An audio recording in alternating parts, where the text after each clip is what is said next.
Recording in progress. It's Tom Gauker, and I am on my second new live unedited with my friend from my hometown, Littlestown, Pennsylvania, Kenn Staub. The beauty of this is that I asked him to write down his favorite artist, and some of that stuff we did it together way back in the day where we were hanging out listening to these albums, and some other stuff he went off on his own.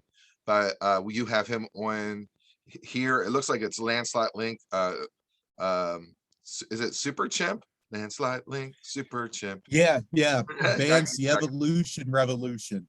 All right, we have Kenn Staub. You're in Clarion, is that right? Yes, sir. Yep.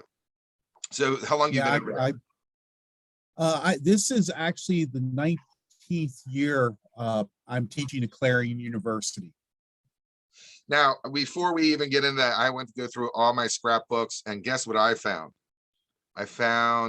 Here's Kenn and me. Kenn looks very, very cool for that time period. And you might want to pull it back a little, Tom. How's that? There it is. Now, he looks awesome. Very, like you could be in a Brit band right there. And I have really short shorts on. It's very embarrassing, but that's what we wore back then. And here's another one. How's that? Can you see that too? That's with our friend. Does it pop up? Push it back just a little bit. All right. Who's in that picture? Brian White. I figured that was Brian. They were at Brian's house. Yeah, it's weird because we were always either at Brian's house or your house. You take these or pictures Griff's. Before there was like digital cameras. All these pictures, you close your eyes, you hope they come out right, and most of them don't. They're always blurry, but we'll take them anyways because we had no other choice of getting these pictures. But that's the proof that our life existed before, back in the day. I apologize if I was a goofy friend at that point. I don't know. I have mixed feelings about Littlestown being in a small town where I knew I was going to, like, it's weird to live in a small town. It's like the size of, it's 25,000 people, where that you're going to leave. Like, you're groomed all your life through high school and whatever. And you're like, I'm going to leave this place. So you're not really going to set up roots. And even as our friends, we were the same way. All of us knew we were going to leave. So it's a weird thing. What was your thoughts about Littlestown? I enjoyed, we had a real good circle of friends. It was, me, you, Brian, Griff, Rick Lowe, or Jeff Lowe, excuse me, Tom Rohr. And none of us had our eyes on staying. No. And I don't think, so we tended to look outside the confines of the town a little bit more than I think maybe what others did. And I think when you look at our musical taste, even back then, it's reflective of that we all knew we sort of weren't staying. We were going away, and we would come back occasionally, but that would be about it. I think that's the way things work out. I mean, I know Tom lives in town, and there's nothing wrong with that. There's something to be said for being where you're comfortable. I just had a little bit of a wanderlust after a while and wanted to go do things, and my career never took me back. Yeah, it's funny. I look at the friendship, like, you got me a little nervous because I thought maybe I've done something in the past that I should be apologizing for, because I was, oh, good. All right, thanks. I don't have to do that. But the one thing about our group was, like when you see on TV, you have a group of friends and they're supportive and nurturing, blah, blah, blah. We were anti that. We were not supportive about any of us. We're sarcastic. We tore each other down. All in the spirit. That's how we formed our friendship. So it was kind of like tough love all of us, we were all giving it to each other. And in the same way, you know, if I look at it, if we were able to be exposed into like a city life or a larger city, our interest as a group, we're not we're bigger than what our town was. Like we all found ourselves because we had interests, like, you know, we were reading books and we were trying to figure out the world, and we felt like we were in this little town until we could get out. So in other words, we did all our research. We knew who Ginsberg was, and we knew the beat poets. We were reading books. We were experimenting on John Coltrane and jazz, and you know, we became well-rounded just so we were prepared for the future. Yeah, yeah. And you know, even though we would really we bonded over just ripping on each other, like you said, but I don't think there was any group tighter either, because we could also turn to each other when we were, I think, vulnerable, or we wanted to say something, you know, and there was the camaraderie there, but first and foremost, we were going to abuse each other.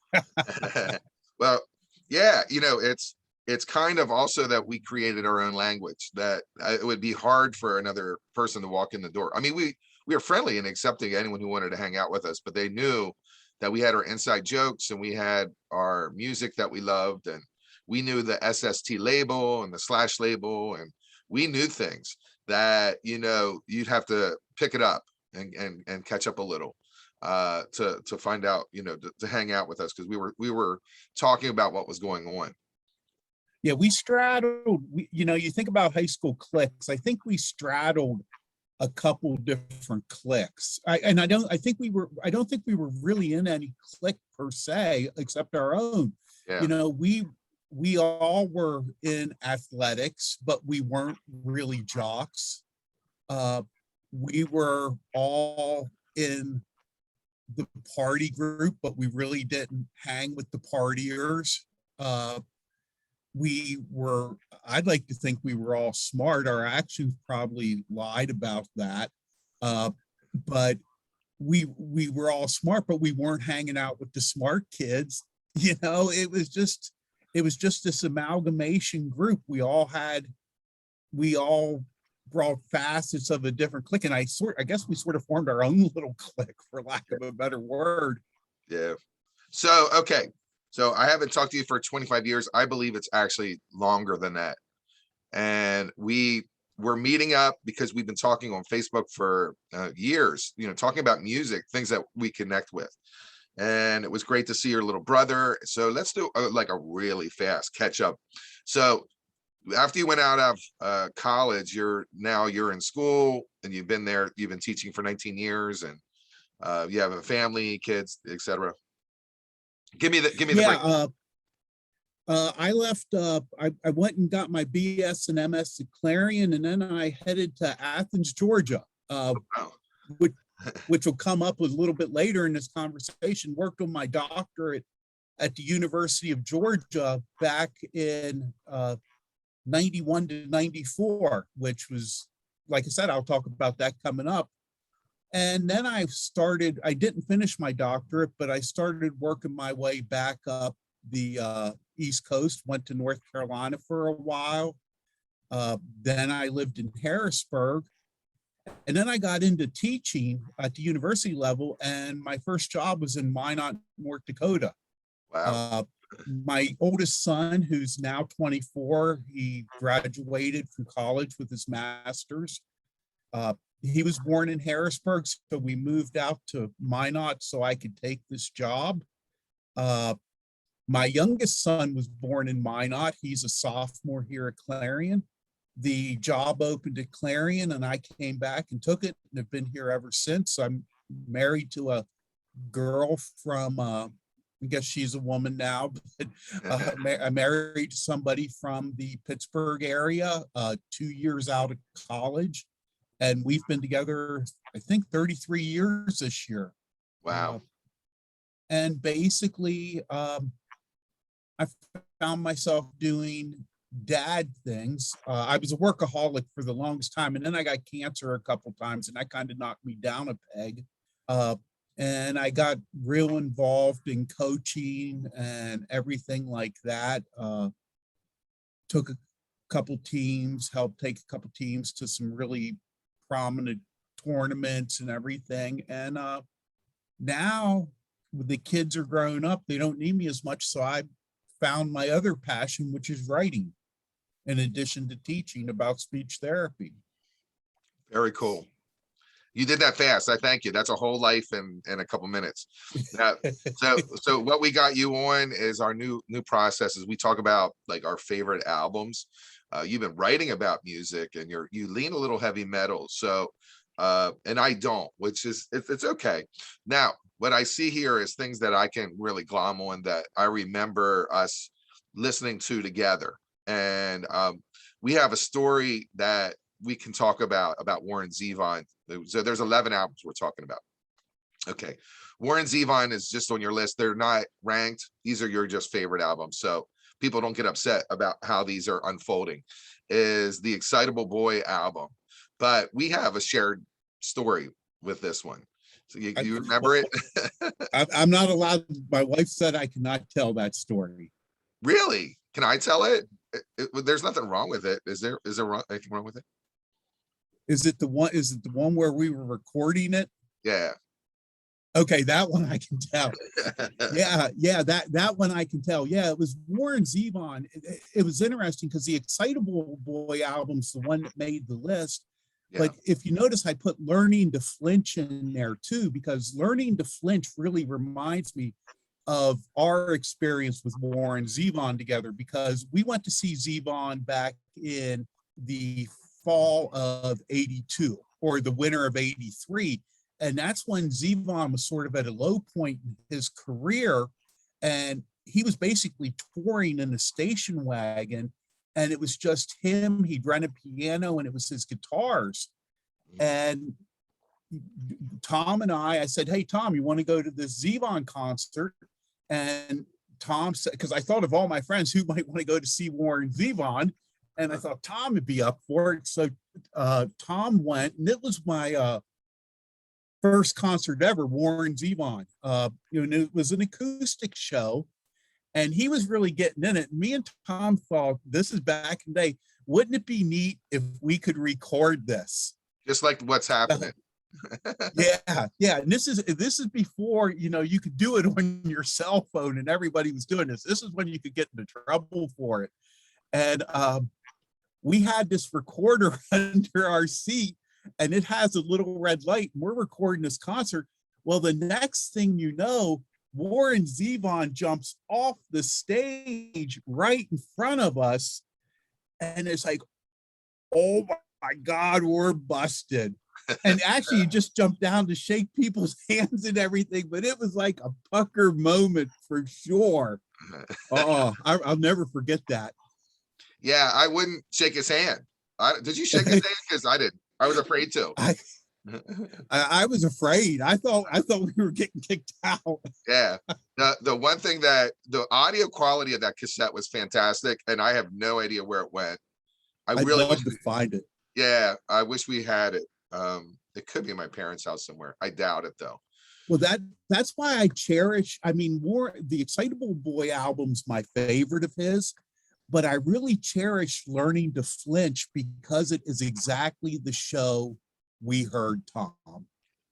It's piano, it's guitar, and whenever I want to be taken back, that one takes me back. And I always think of you in that concert. And some of the stories we can't tell about the concert, but I always think of that. And it's like, that was my first show. I went with you, and it's just like it. So you check it out. Yeah, I'm gonna try it. Now, the other parts is that, like, I just learned how to drive. So we're from a small town. So Harrisburg was like a major city for me, and we were stressing. And that was before you had Google Maps or whatever. So we're reading maps, we're getting lost, we're freaking out. I'm totally stressed out. We actually get there, I think, pretty early, and we get front row, which is awesome. So we're freaking out that we're front row. There was a really horrible opening guy that we should have recorded because he was hysterically bad. And then on the side of the stage was a like during like see I didn't know Warren Zevon that well, other than the hit, a Werewolves of London, and I didn't do my pre-prep. So then when I go to concerts now, I'm like, oh, I want to learn a little more about the artist. So when I go there, I'm not, you know, surprised by what they're playing. I'm looking over on the right hand side, and there was this guy or girl the whole time. You remember by the stage, like they were behind the curtain, but I could see it because I was front row, and they were singing the song their heart out, and I kept on staring at them because I was amazed by them, like they knew all the words and stuff. And then they gave me the finger, and and I was all bummed out because they caught me. I didn't know, somehow I thought I was anonymous. I could stare at him, her, without them knowing that I was doing it, but I got caught. And I remember when he jumped down too, there's a piano pit. So he walked, shook hands, Yep. and then fell down like in a piano pit. and then he got back up. Well, if there's a Warren Zevon book published, I automatically buy it. I mean, I'm a huge fan, and it turns out he probably wasn't necessarily sober either. Yeah, I think he was. He had a very interesting life. I think that, I mean, that concert was like a greatest hits collection. We didn't know it at the time, but he was ripping through the hits, and we got front row and a really great recording and a great story, and we we made it. I don't know how my parents gave me the car because I'm such a bad driver. To this day, I'm still a bad driver. But yeah, I mean, I think the album, if I'm not mistaken, I think the Envoy was his most recent studio album. If I'm not mistaken. But yeah, I mean, I became an instant fan. I mean, with songs like Lawyer's Gun, Werewolves of London is good, but it's not necessarily my favorite. It's like Lawyers, Guns, and Money, great song. Roland the Headless Thompson Gunner, great song. Play It All Night Long, great song. I mean, the man can tell stories. Yeah, you're right. And so that was a shared experience. We're going into Iron Maiden, which you're wearing the shirt. You have some great news. We're at Labor Day weekend, September 3rd, and Iron Maiden just released a brand new album out, but you are a super big fan. But the album that you talked about is Number of the Beast. Number of the Beast, it's, to me, that starts a run of Iron Maiden albums. It goes through Pieces of Mind, Power Slave, and Somewhere in Time. But I always go back to Number of the Beast because that's the album that when I discovered it, I found heavy metal. And I'm like, I remember you were into the Beatles when we were growing up. I probably still are a huge Beatles fan. And I liked the Beatles, but I couldn't relate to that. And as much as I could have. And I heard Iron Maiden. It's like, this is aggressive music for that time. It was very aggressive. It's like, wow, it just blew my head off that there was something like that. I had never really gotten into heavy metal. And then I probably got the Number of the Beast album just to be sort of a bad boy because Old Devil and all that stuff, when it's actually based on a nightmare, the song. And it, like I said, it just blew my head off. I mean, and the thing is, you listen to that album today and it still stands up because they weren't one of those metal bands that were sludge. Like, they have an up-tempo style that still translates well today. I just saw them in concert 2 years ago for the very first time. It was a bucket list show. And the songs they played off of this album, it sounded like recordings. And the fact that they could do it while running around the stage was incredible. I look at them as like we were into prog rock.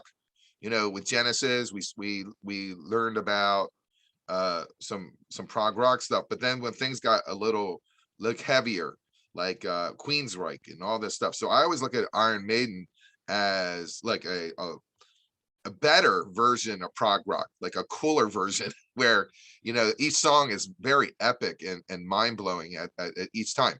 Like each song is a presentation. Each song is a you know, it's not there's no doodles, there's nothing that they're giving away. Like it's a solid production.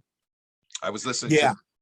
the new album today and I'm like, okay, well, it just sounds as good as the other stuff.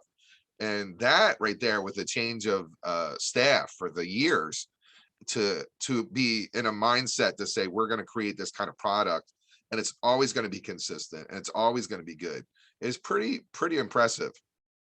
Yes, Steve Harris, from what I've read, the bass player essentially runs that band, and he's put out consistent. I mean, there's been a hiccup here or there, but it's really consistent music, and I really like the fact that I don't think it's because he runs a band, but the bass comes a little bit more to the fore. I can really hear his bass playing in it. It's a 3-guitar band, which is always a plus to me. The singer, interesting life. You know, they changed. This is their second singer. It's actually, he left the band for a while. But what's cool is he still in concert performs the music of the people that were in the band when he wasn't there. And I really like the songs that he does with that. But it's been 40 some years of solid music. Yeah, yeah. I have to admit that there's a cover band in Baltimore that works the area of Iron Maiden, and it's just fun to go for $15 to see Iron Maiden. It sounds just like them, and they're so good and dynamic. And the crowd, you know, you don't have that ability to rush a stage to be up there. It's wild. It's wild just to watch the crowd get so excited. I recommend anyone that they have an opportunity, at least if you can't see them live, go check out that cover band. I'm gonna go right to the next one, which is Rick Springfield. This is your diversity, your guilty pleasure, I'm sure. And I love the fact I love the fact that you didn't guilt yourself out to not put it on the list, you know. I tell you what, to this day, if anything from that Working Class Dog comes on the radio, I'm singing it. I knew that whole album word for word from start to finish. You know, a guilty pleasure of mine is pop. I like pop. You know, what's funny is, you know, I've Done Everything for You was a Sammy Hagar song. And it's a great song.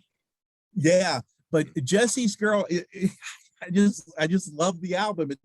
It's one of those albums, and I'm writing a review now for a band called the Hornets, and they're from Italy, and they're like pop rock, which and it just makes me smile, you know, and I think there's something to be said for that.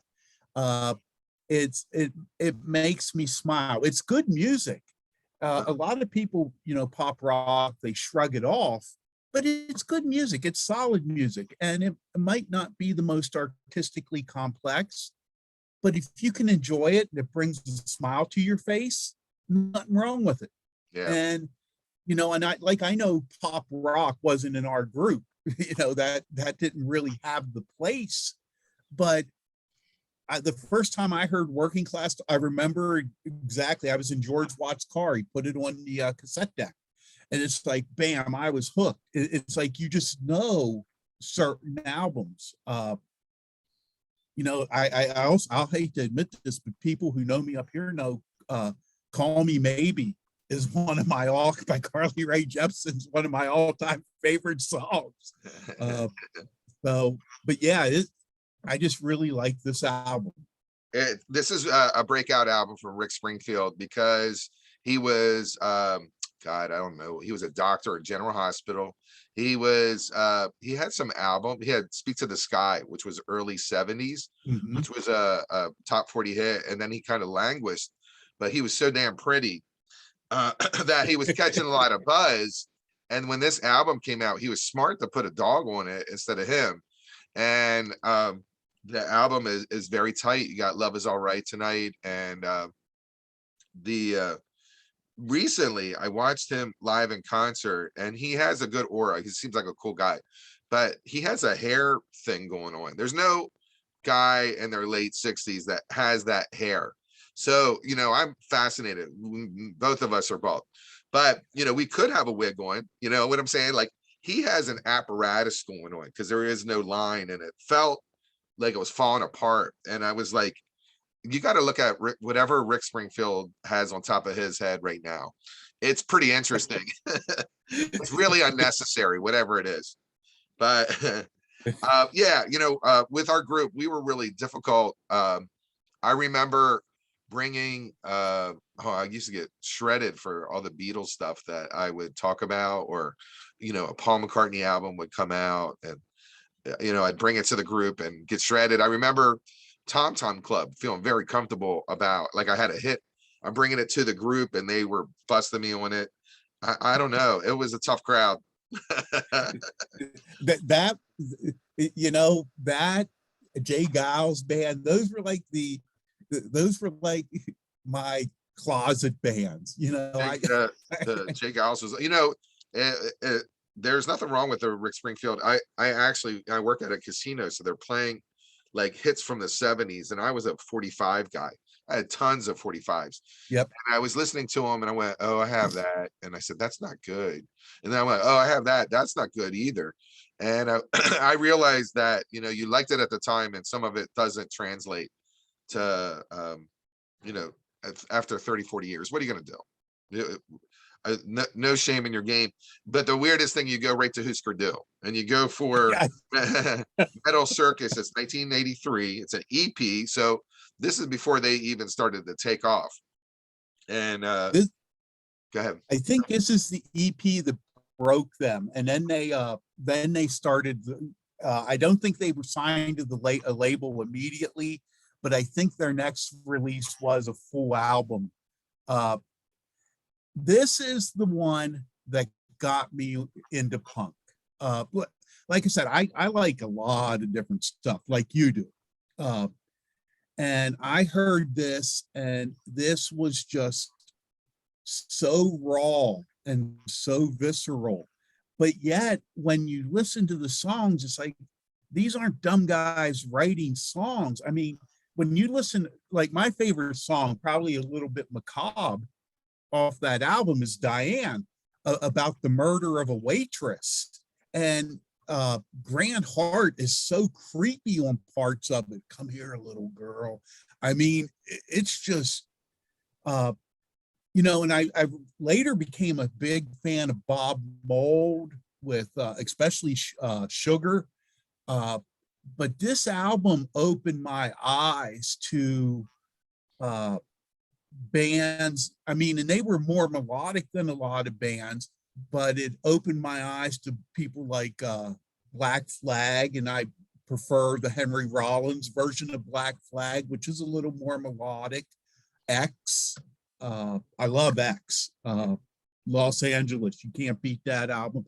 But this, the Sex Pistols, that first album was transformative for me. But this is the one that got me started looking in that genre of, hey, this is raw. This is something that you can do. Anybody can do this sort of, but it's good. It's loud. It's fast. It's aggressive. It checked all the boxes for me. Yeah, you're right. Yeah, Bob Mould, last album was amazing. And I tried to get an interview with him. I thought this would be my crown. You know, I got, you know, the Minutemen and the Talking Heads, and now I would get Bob Mould, and they didn't want any parts of me. But it's a great artist. I think if you go back into the woodshed and go through all Husker Du albums, there's no duds, and you can see that they definitely were like different compared to all the other artists. The Minutemen, I seem like they're interesting too, but I'd say the two of them are more the headier versions of punk. So now we go to the headiest version of rap. Here's your pendulum. It's swinging again. Your NWA. Can you name all the players of NWA? Do you know them all? I know Eazy-E, Good. Ice Cube, Dr. Dre, MC Rem, DJ Yella. Is the DOC in it the whole time, or he came in later? I think he came in later. I know he guests on this one. All right. But I was a late comer to NWA. I didn't really get into them until the movie came out, Straight Outta Compton. Wow, that is a late. That is late. Yeah, I was a really late bloomer. When we were younger, rap was the Sugar Hill Gang. If it was all this happy poppy rap. And then, I drifted into metal land, which, metal and rap don't mix. I mean, and there's this, when it comes to that Rock and Roll Hall of Fame, the metal guys or rap shouldn't be. But I don't even buy into that anymore. But I started listening to this album, and I work with the wrestling team up here. I'm their faculty advisor, so I'm in the wrestling room a lot. So I was exposed to rap because that's what they'd play through all their workouts. And some of it was okay, some of it not. I judged it on its merits. Like if it's God's Plan that I never hear God's Plan by Drake again, I'm fine with God's Plan. But NWA, when the movie came out, I started listening to Straight Outta Compton, and I'm like, I don't know what it is. Anger must be something that appeals to me. I can't even pretend to relate to these guys' experiences, but it's honest music talking about these guys' daily lives. And, I can't say I agree with it or understand it, but it's almost like Zevon tells stories. These guys tell stories about their lives. And it gave me a perspective, hey, there's stuff going on, or stuff was going on, stuff still is going on. And this isn't something I should have written off so soon, because there's some talent here. And the more I listen to it, when it comes on, you're now about to witness the strength of street. It's chills still run up my spine, because I know what's coming, and it's like, bam. My kids, I have a 24-year-old and a 19-year-old. And my kids will hear me listening to this album, and they're like, Dad, that's rap. You're not. And I'm like, son, this was actually made back in 1988. This was, I had just graduated from college. This is more my music than your music. Yeah. And they weren't even born yet. Yeah. But just something about the emotion that they bring to this. To me, it's a very visceral album. That's a great choice. This is a personal favorite. This is where I think I hop in on your experience. It's The Dream Police by Cheap Trick. I find this to be a fantastic album. Gonna Raise Hell. It's Voices, Dream Police. It was their biggest selling album of all time. It came right after Live at Budokan. So they consider that the biggest selling album, but it was a live album. This is their studio album. It was a big hit. I think it went double platinum in a matter of weeks. And it's just weird. Like they have such a Beatle connection, or they want to have a Beatle connection.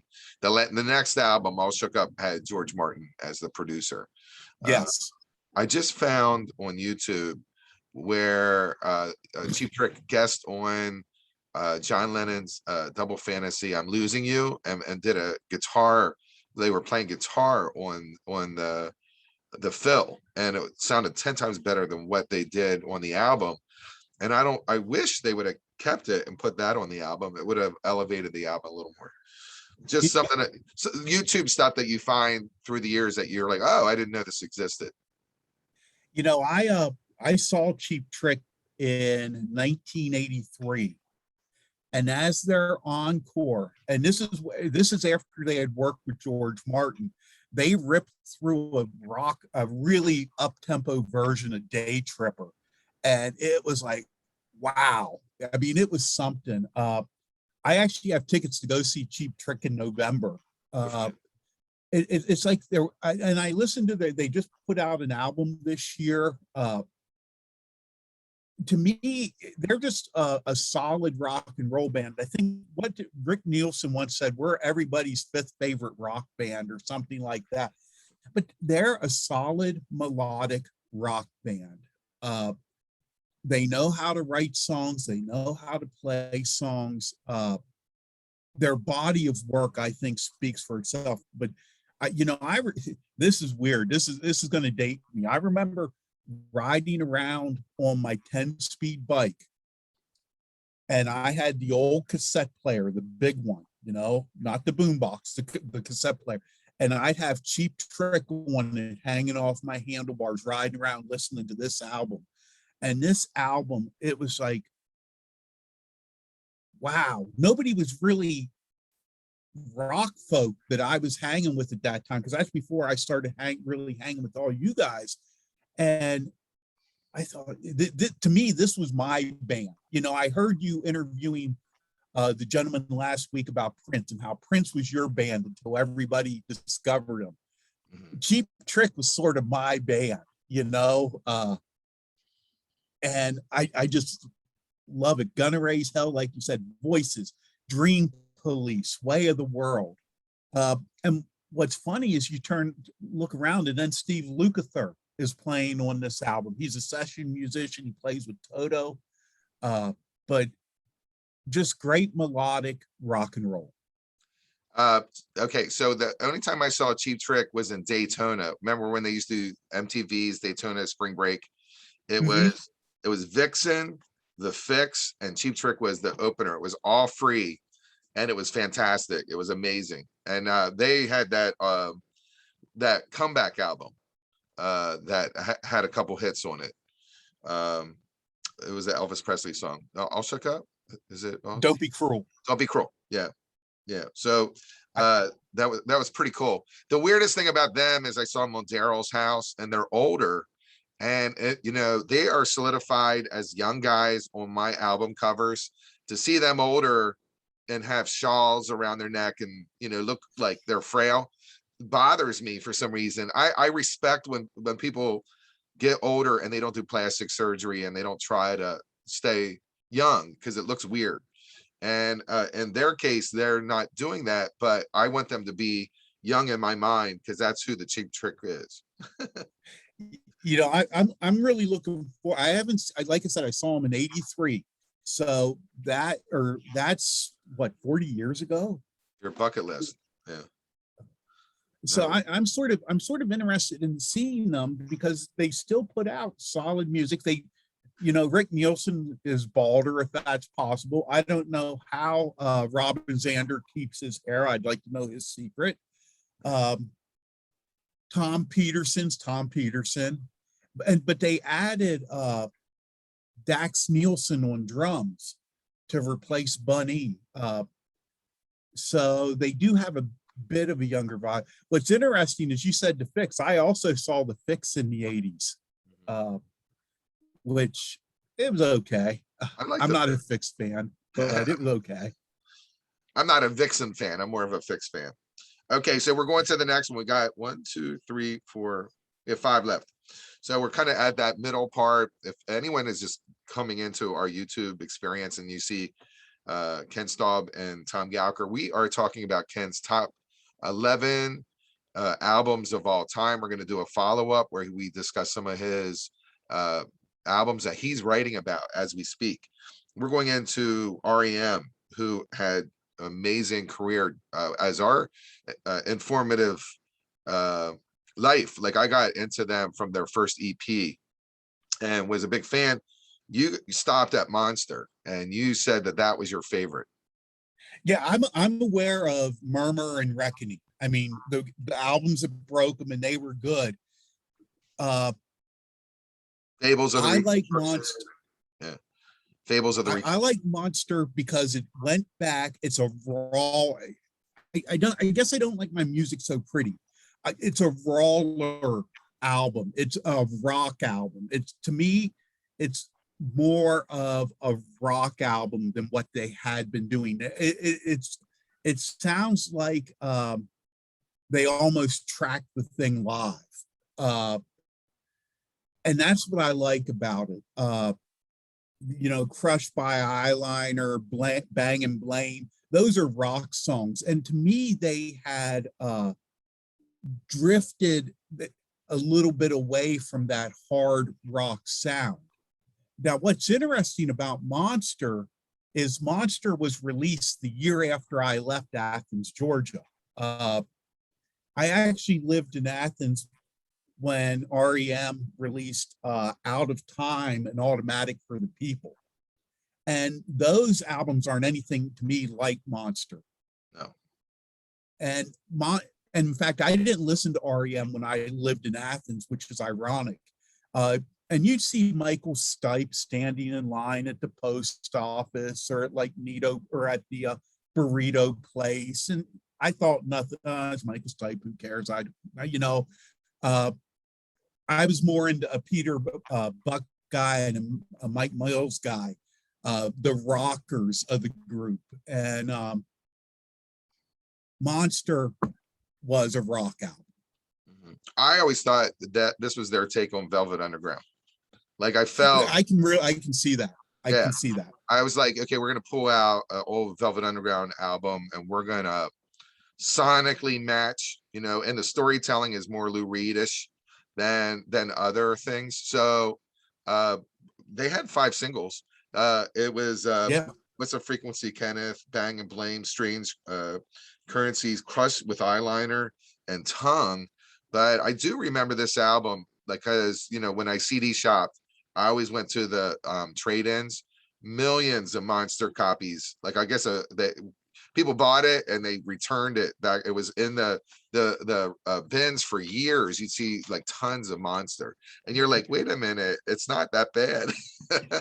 yeah, that, you know, Monster is one of those albums. So if there's a divisive REM album, if you want to call it that, it would be Monster. People either liked it or they hated it.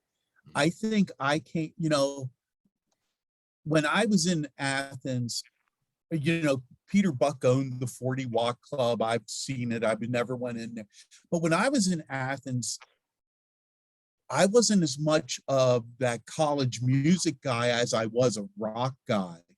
So I sort of, you know, I appreciated it, but I still like my rock and roll, you know, and I think, so when Monster came out, I mean, Automatic for the People, I liked it. I know where Weaver D's is, everything. But this one to me was different. And it appealed more to my sensibilities. Yeah, I like it. And they just had a 25th anniversary, came out. I went on Facebook. I'm like, why this album just hit the top 200? And you responded back to me that there was because it was just so random that it's in the top 200 right now. And you told me there was a reissue of it. So I'm going to have to listen to that. Who has time to listen to all this stuff? They had a lot of stuff to listen to. So we're going into one of my favorite albums. If it's in my top 10, I would say it was number 1 for years. But life has moved on and it's probably drifted down a little further, but it's still in the top 10, is the Peter Gabriel 3 album. And that's the one with the smear. It's called Melt, you know, for a lot of people. Had Games Without Frontiers, Biko, The Intruder, and Through the Wire. I don't remember. We were, as a group, a big fan of this album and the 2 albums before that. We were really hot on it too. Before I talk about it, I could talk about it forever, but go ahead. What's your thoughts on 3 or the Melt? You know, I never got into Genesis, and I just wasn't a prog guy. But I remember Jeff Little playing this album up at his house, and Intruder, which is actually Phil Collins on drums, with that weird intro there, that weird percussive intro. But I started listening to it, and again, the music is solid, but I like stories. And you know, my favorite song off of that album is Family Snapshot. Yeah. And you know, here it's written with Arthur Bremer in mind, his book, The Assassin Diary. He's the guy that tried to assassinate George Wallace in 1972. But he sprinkles all this Kennedy imagery into it.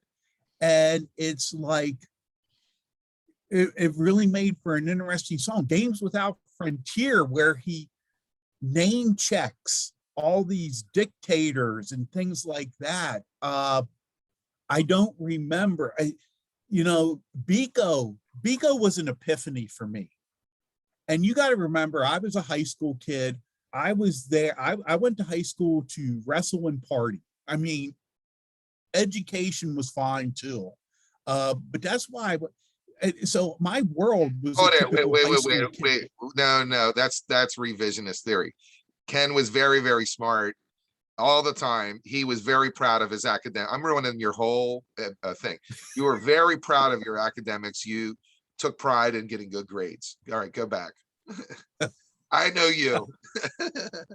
But we did party, but that never hindered your grades. You were very focused on your future.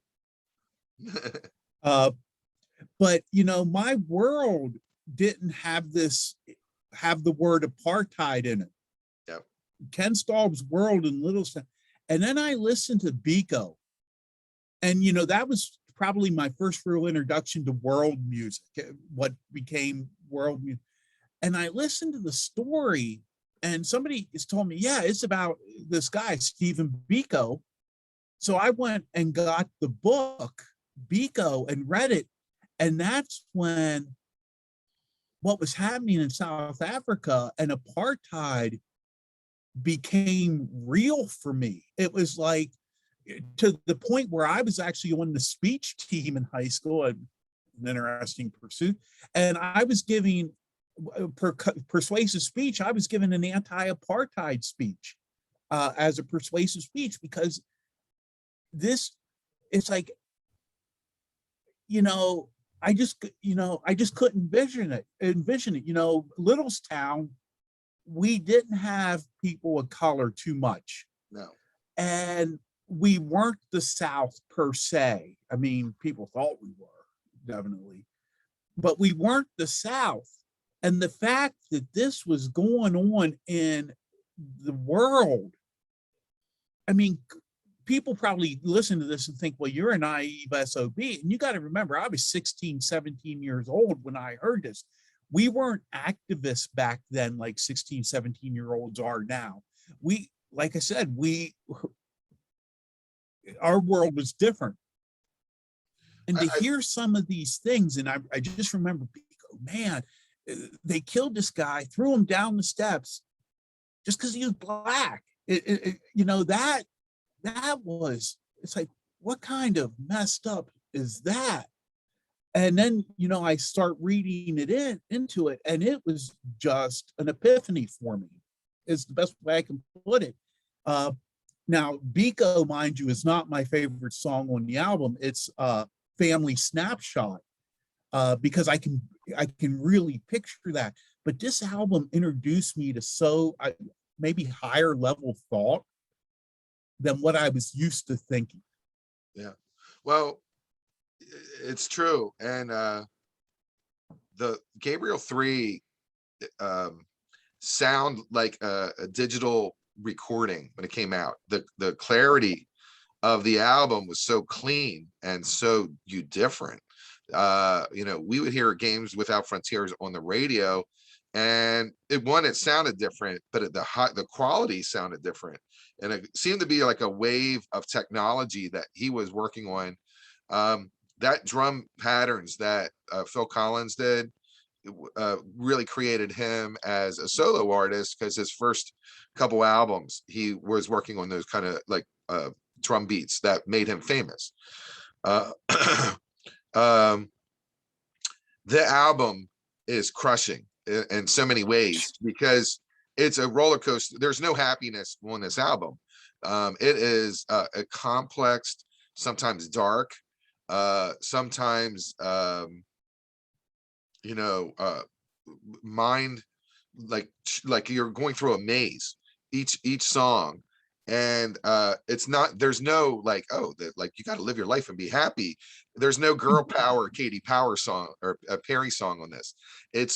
No. It's definitely deep, and in a part where if you want to take that journey, it's going to be a multiple listen, and it's going to be a time where you sit there and really study this album to get the benefit of it, and then it never leaves you. It becomes a part of your DNA. The two albums before were great too. They were produced by Robert Fripp and Bob Inzer, but they were muddy, and they were the productions were just like kind of blah. So when this 3 came out, you're like, wait a minute, this is like high tech, intense, in your face, kind of some raw energy with a lot of textures that you just never were familiar with. These are not pop songs, but they were pop hits. So this to me is an album. I like to call it my thinking man's album on the list. I'm not a thinking man anymore, if I ever was. But you've got to sit down and you've got to listen to this. The only thing I can compare this to listening experience wise is, I don't know if you've ever heard Berlin by Lou Reed.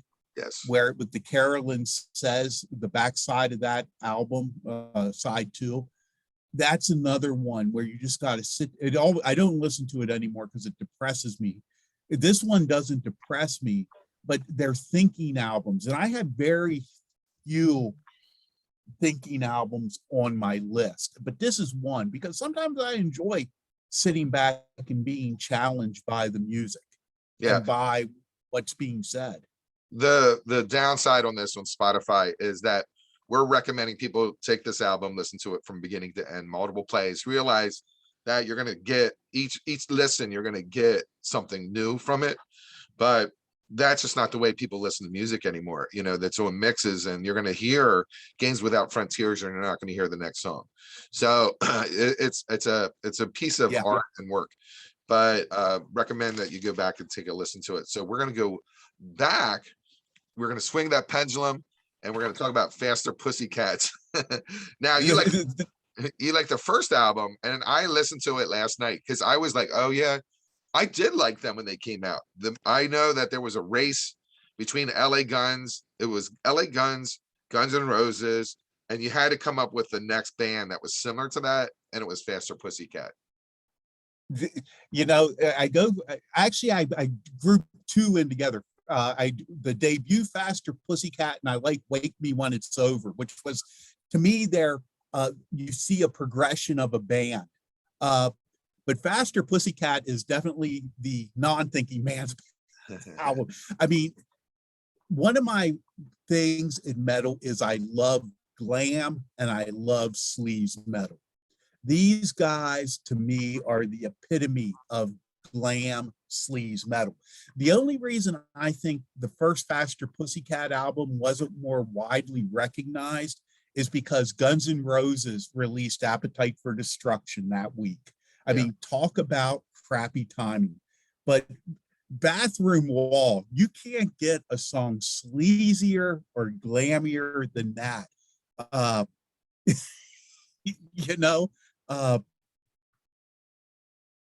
music's okay. The music's not bad. But the attitude, it's just we're petulant young men who are out for one thing or two things or 3: sex, drugs, rock and roll. This is who we are. And I really like, I'm actually really listening to a band called Wild Street right now a lot. And they definitely are a touring band in the and they're in the Faster Pussycat vein.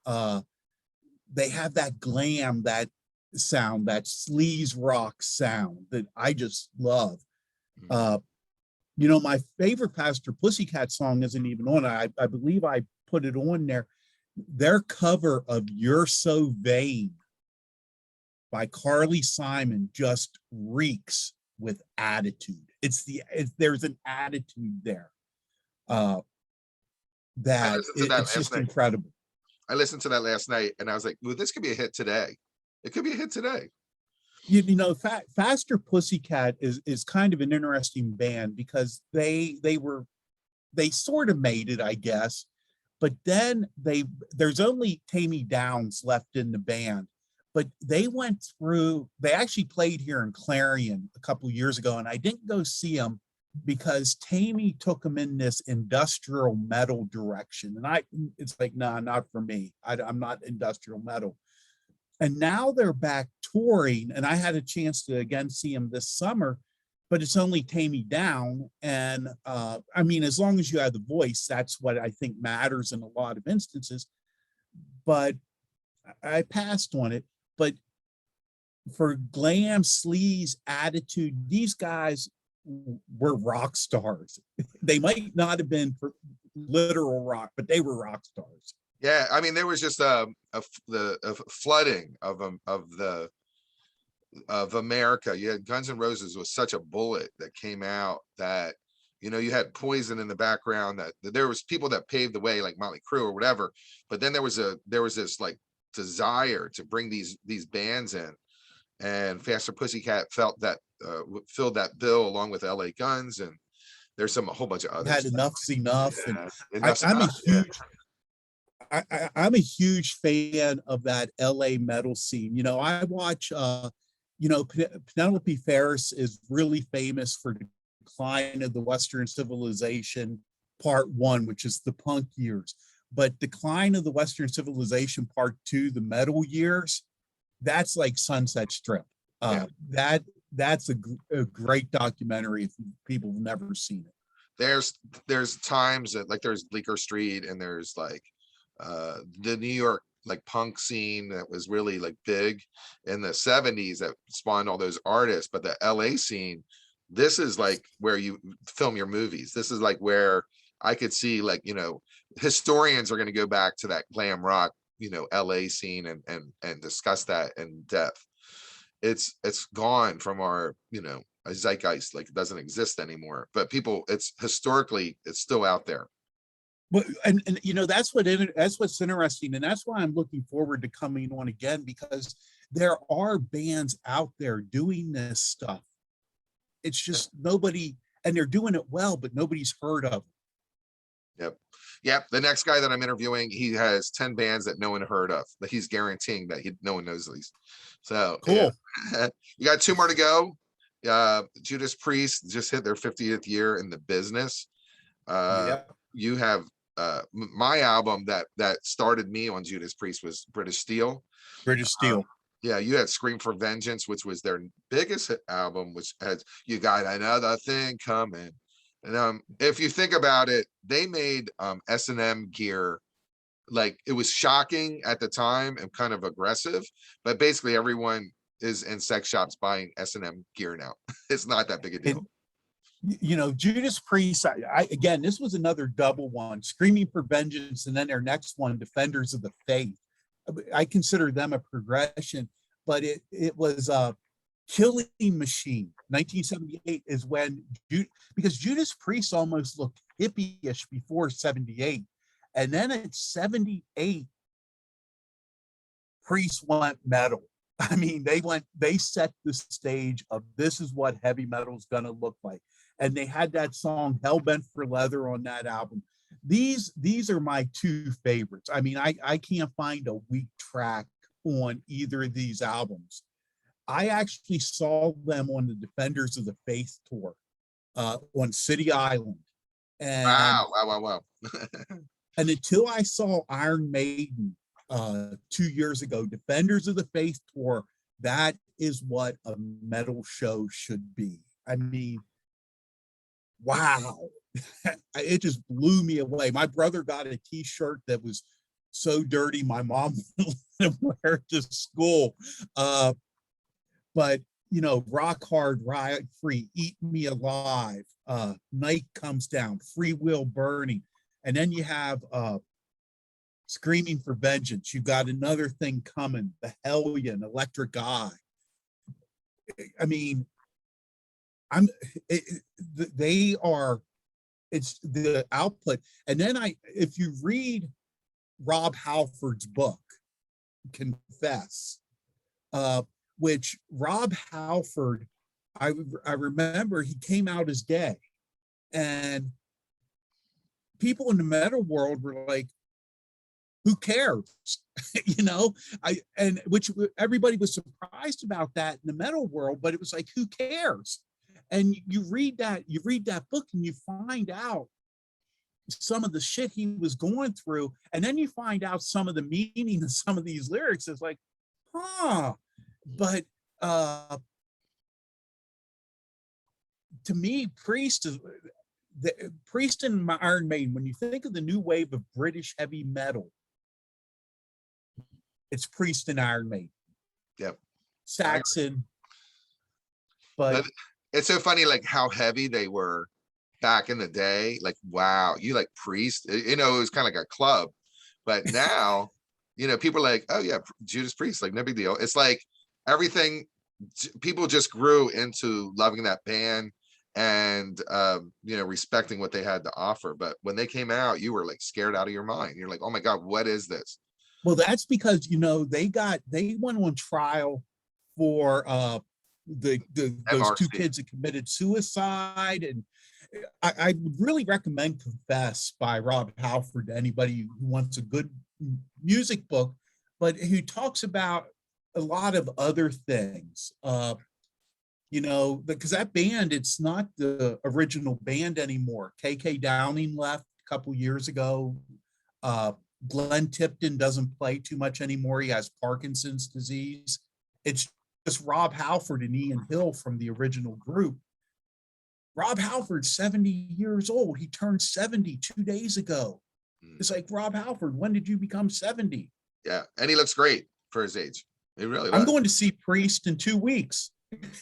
I mean, but yeah, and like I said, my favorite song isn't even on those albums. I like the Green Monalishi, which is actually a Fleetwood Mac song, except if you listen to Priest versions, I don't think you can ever go back to the Fleetwood Mac version.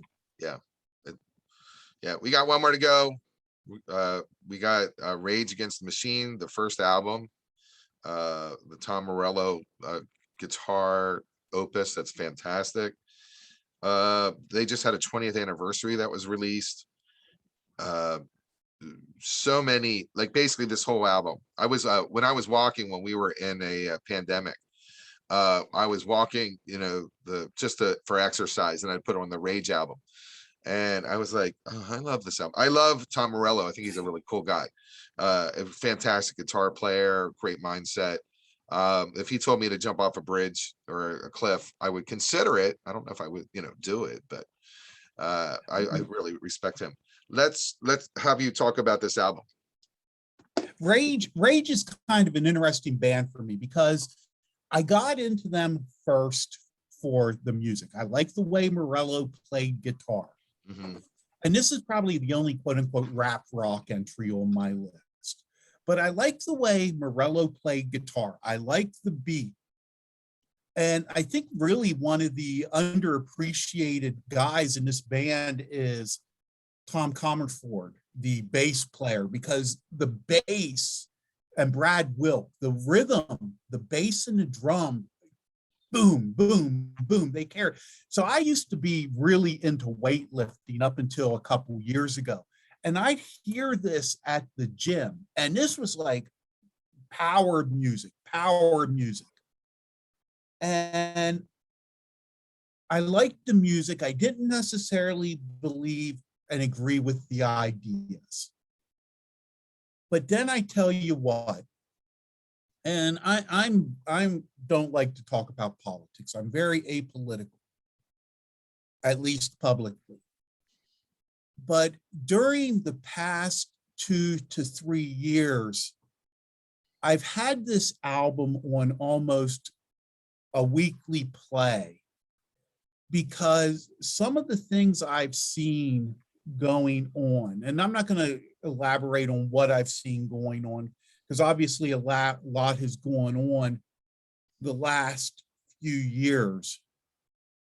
but I realized I was latently angry. I was angry. And to me, this was the only album. I was like a kid again. This was the only album that made sense to me and captured the context. I I don't know how to express it. It was the soundtrack of how I was feeling. Mm. And the lyrics started to mean something. So that tells you, I think that will tell you what way I was thinking. The lyrics started to mean something to me. And it just gave voice to some of the anger, the disgust at the stupidity and the situation I was seeing. Yeah, that's why I went to it. I was, when we were quarantined, I was listening to the news, and I'm watching democracy like crumble, and misinformation, and large swaths of America who seem to want to go in a different direction other than democracy. You got Black Lives Matter. You have things that are going on that we're not addressing, with climate. It was so overwhelming that this year I decided to I switched off a lot of news and went into gratitude. And I've been listening to podcasts about healing the soul, and improving the mind body experience, because I was about to lose it. And that's so funny how you brought Rage, because that was the reason why I put it on, because I needed to scream with someone. I wasn't screaming out loud. They were doing it for me, and they were saying the things I wanted to hear. So that's weird that it connected with you too. It was just so visceral for me, like I said, I try to keep an even keel, and I don't like to, I'm a professor, and everybody thinks, liberal. I'm actually a conservative, but that's not an appropriate. I'm a moderate. I'm capable. I'm pretty capable of thinking for myself and making up my own mind on my own ideas, and everything just became so polarized, and that just was frustrating to me. The polarization, and this gave vent to that, because there's a lot of dumb stuff on both sides. Like I said, I think for myself. I try to, but this gave voice to just some of the anger I had. That, and so it's a really recent entry on my list, 2 to 3 years. We're going to do a recap real quick, and we're going to end this. Thank anyone who hang in with there. We have a mix curated by Kenn Staub. He's going to give me some tracks from these albums. We're going to put it on Spotify and Amazon Music, so you guys can get a taste of what was brewing in Kenn's psyche for the last 40 years. We got Warren Zevon's Excitable Boy, Iron Maiden, The Number of the Beast, Working Class Dog. Oh, hold it. Is it Working Class Dog? Working Class Dog. Yeah. Okay. Working Class Dog by Rick Springfield, Husker Do, Metal Circus, NWA Straight Outta Compton, Dream Police by Cheap Trick, Monster, REM, Melt or Gabriel 3 from Peter Gabriel, Faster, Pussycat. He likes album 1 and 2, Wake Me Up When It's Over. Judas Priest, Screaming for Vengeance, brand new. They're on tour, 50th year. If you haven't seen them, go ahead. And we got Rage Against the Machine's first album. Just by being in Kenn's formative life, we were way into Pink Floyd, Led Zeppelin, Violent Femmes, and Talking Heads, heavy. So I was kind of curious that none of those artists made your top 10, but it's cool. I mean, I like your pick. I think it's more representative of you. You know what's ironic is I can't stand to listen to Led Zeppelin or Pink Floyd anymore, which is heresy. Yeah, we burned out on them. The Wall album was our smoke. Well, you don't smoke pot, but if you did, if that ever happened, that would have been your album of choice. But yeah, and it's funny because people can't believe I don't listen to Zeppelin or Pink Floyd, and it's like, nope, I cannot. You know, Talking Heads. I just listened to the Tom Tom Club album the other day, loved it. The other two, yeah, I still listen to quite a bit, but no more Pink Floyd for me. Yeah, we lived through it. I mean, it does have burnout. When we heard those on cassette, people's cassette, we knew what was going on. I also found that my early childhood, because roller skating rinks in our area used to only play organ music. I like organ, and Hammond B. And remember the Littlestown Carnival or the carnivals, they always had the slide guitar and they were playing that really old country stuff. Now I love slide guitar. So, they're stuck in my childhood. Some of that stuff we slagged off back then, I found myself getting into bluegrass, which is, there's some good stuff out there. Oh, definitely. If I had a chance to do it now, I mean, obviously I'd pull up a chair and listen to those bands because, well, we dissed them at the time. They actually were really good and a lot of fun to listen to, but that's just a part of our childhood. So we did it. We did. This is Kenn Staub's top 11 songs, or I'm sorry, top 11 albums of his. It was also recapping our childhood. We have not talked to each other physically for over 25 years. We've known each other existed. We've been talking through Facebook, and it's an honor to finally get a hold of you and talk to you again. I'm glad that you had some trials and tribulations in your life, but you seem to keep going forward with a smile, which is awesome. Well, you just put one foot in front of the other, keep going. Yep. This is a journey at this point. They always keep it saying it's a marathon. So it's, we don't want to burn out fast, and you definitely on your, mile 7, mile 8, you're just chugging through it. So you just want to see how it ends. Well, that old expression, if I knew I was going to live this long, I would have definitely true. Yeah. You always say, if I knew what I know now when I was 14 or whatever, I'd be scary. Yeah. But I wasted on the youth, learning experiences. We circling about the friendship thing, just because we were in a small town, we were all kind of like huddled together, and we all had that shared experience. If we were in a city space, I think we would have gravitated to what our interests were, and we would have been exposed to different cultures and people. And so that part, it would have been that learning experience of, diversity and being open to other things, probably wouldn't have taken so long in our 20s to kind of get, into that. I remember moving to Philadelphia and I just thought I was going to get murdered. Like the first day I stepped out of my car, and that stayed there for a long time. So,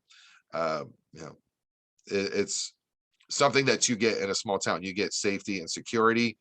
You have a lot of time where you can dream and think and have the ability to have some quiet time. But in the interim, if you want to step out in the real world, you have some catching up to do. So, any final words? No, I'm glad you asked me to be on. I enjoyed this. It brought back a lot of memories. I'm just glad I've been able to do this, and we had a pretty good group of guys together, and some of the stuff still influences me. I know I'm in regular contact with Tom, the other Tom Rohr, and it's just neat because now we're at a different level, and it's really cool at this point. It is cool. Yeah, we got to do it. Who knew? I was talking to you on the phone on a Friday. All right, so I'm gonna turn this recording off, everyone. This is being recorded on Memorial Day weekend. We're gonna clean this up and we'll get this out to you probably over Memorial Day for you to listen to. Labor Day. Oh, Labor Day. All right. Yeah, how about that? It's a holiday that I have to work at, so I don't really pay attention to. All right, everyone. Have a good one. Thank you.